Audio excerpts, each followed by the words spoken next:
Women have been breaking barriers in the United States military since the founding of the country. In those early years, they served as nurses, administrators, and even spies. Some disguised themselves as men in order to serve in the military. Later, they worked as mechanics and pilots. One such woman in recent history was Captain Rosemary Bryant Mariner of the United States Navy. Captain Mariner broke gender barriers in the United States military by surpassing expectations as a naval aviator and achieving many firsts for servicewomen.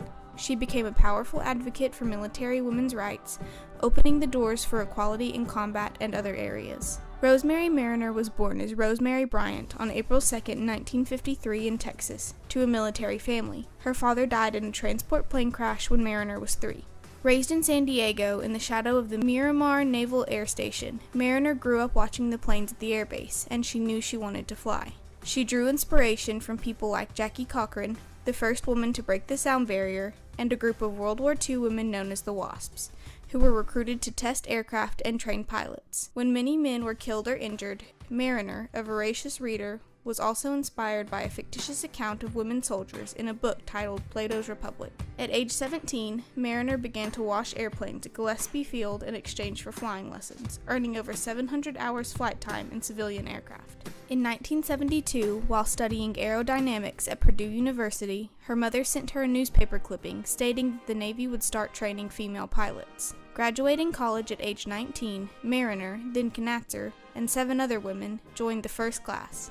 While the press was enthralled by the women, these pioneers faced discrimination from men. Mariner stated, "For the first time in many of our lives, we were disliked by some people solely because of what we were, unwelcomed soldiers invading a fraternity." But the women persisted. Mariner recalled, "The first dealt with that old bugaboo, physical standards. The supposed logic was that if a woman could not do the same number of chin-ups as a man, then women weren't strong enough to fly airplanes." On one occasion, a commander declared that women were physically incapable of flying because they couldn't wear G-suits, which protected against the G-forces reached when flying. Mariner and 5 others became the first women certified to fly in the United States Navy in 1974.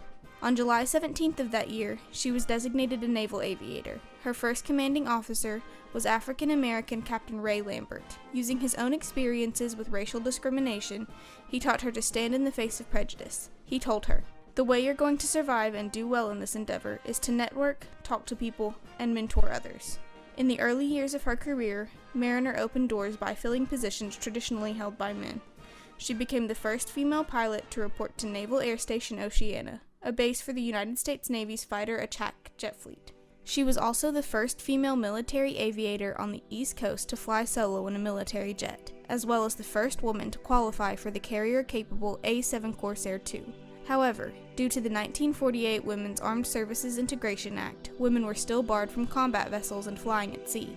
She and others wrote letters asking for aircraft carrier qualification, but they were all denied. While working at China Lake Naval Weapons Station in 1977, Rosemary met her future spouse, Tommy Mariner. On their first date, Tommy asked, "What's important to you?" She replied, "To be looked at as a person." They married in 1980.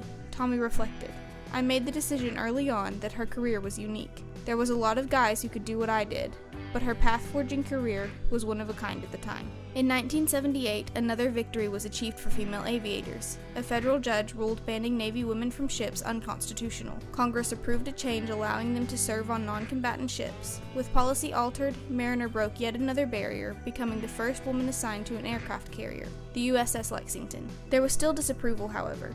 Before becoming Secretary of the Navy, Jim Webb wrote, "It is easy to say these women are pioneers who are breaking barriers, and perhaps they are, but there is a cost, and they, along with society and men, are paying the price." In 1990, during Operation Desert Storm, Mariner was named the first woman to command a squadron, VAQ-34. At the change of command ceremony, Rear Admiral Stephen R. Briggs explained, "Rosemary Mariner is not here today because she is a woman. She is not here today because she's a fine naval aviator. Commander Rosemary Mariner is here simply because her career is marked by distinguished exemplary performance as a superb naval officer, and she is taking merely the rightful place that performance has earned her." Over the years, Mariner strongly advocated for women's military rights, striving to educate officials about the issues. She wrote many articles arguing for women's inclusion in combat. She stressed, "If American women are good enough to die for their country, they are good enough to fight. Mariner maintained that limiting women's availability hurt the all-volunteer force and posed other problems. She also declared physical strength not as important as intelligence. She stated, "In modern warfare, the emphasis is not on physical strength, but on brain power operating sophisticated weapon systems. A machine gun is a great equalizer." Others agreed. Representative Patricia Schroeder said, "In other words, because of the Army's combat exclusion policy, women can be the first killed in battle, but cannot hold a combat job." Gallup surveys showed that from 1991 on, the majority of the American public was in support of women fighting in combat. However, many disagreed. Author George Gilder voiced that women aren't as aggressive as men, and therefore not as suited to war. He stated, "The ancient tradition against the use of women in combat embodies the deepest wisdom of the human race. It expresses the most basic imperatives of group survival." General Robert Barrow, former Commandant, United States Marine Corps, expressed his views by stating, "Brutality, death, dying, it's uncivilized, and women can't do it, nor should they be even thought of as doing it." In June 1992, Mariner testified during a congressional hearing, sharing her support for women in combat. Colonel John W. Ripley countered, "If you think women have a so-to-speak right to grovel in this filth, just because someone above them wants to be promoted, then my God, what has happened to the American character and the classical idea of womanhood?" Colonel Ripley held the position that women would be looked at as victims by the enemy. In 1993, Mariner was promoted to captain. The same year, the Presidential Commission on the Assignment of Women in the Armed Forces recommended that the combat ban remain. However, the Department of Defense changed the policy to allow women in non-direct combat positions. The essence of the new policy is that the military services are to open up more specialties and assignments to women. First of all, the services are to allow women to compete for assignments in combat aircraft. Second, the Navy is to open up additional ships to women. Third, I'm instructing the Navy to draft a proposal, which I shall forward to Congress, that would remove the last legislative barrier to the assignment of women to combat vessels. And fourth, the Army and Marine Corps are being instructed to look for opportunities to women to serve in positions such as field artillery and air defense. This opened career advancement opportunities to female aviators and ensured that women had the same opportunities as their male counterparts. While the first combat barrier had been broken, controversy continued. A year later, Lieutenant Kara Holtgreen became the first female combat certified death. Despite the tragedy, the changes from the new policy radiated. Mariner continued to advocate for female integration in ground combat through articles, speeches, and testimonies. These efforts helped bring a 2013 policy change that allowed women into ground combat positions.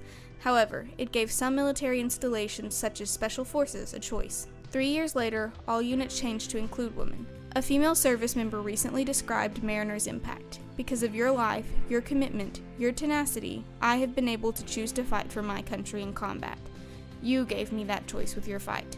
Mariner's last Navy assignment was the chairman of Joint Chiefs of Staff Professor of Military Studies at the National War College. She and her family moved to Tennessee in 1997. She became a lecturer and resident scholar in the Center for the Study of War and Society at the University of Tennessee, Knoxville.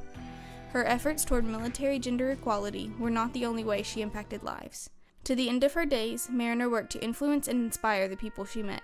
On the last day of her life, her doctor said, "Rosemary, you changed me." She replied, "I know, I meant to." Captain Mariner died on January 24, 2019 of ovarian cancer. Barriers continued to be broken at her funeral when she was honored with the first all-female flyover, the Missing Man Formation. It's super humbling. If it weren't for Captain Mariner and her contemporaries, the original 6 kind of that paved the way for us, then we wouldn't have been able to do what we did today. Captain Rosemary Mariner broke gender barriers in the United States military not only by completing firsts for servicewomen, but also by successfully campaigning for women's combat rights.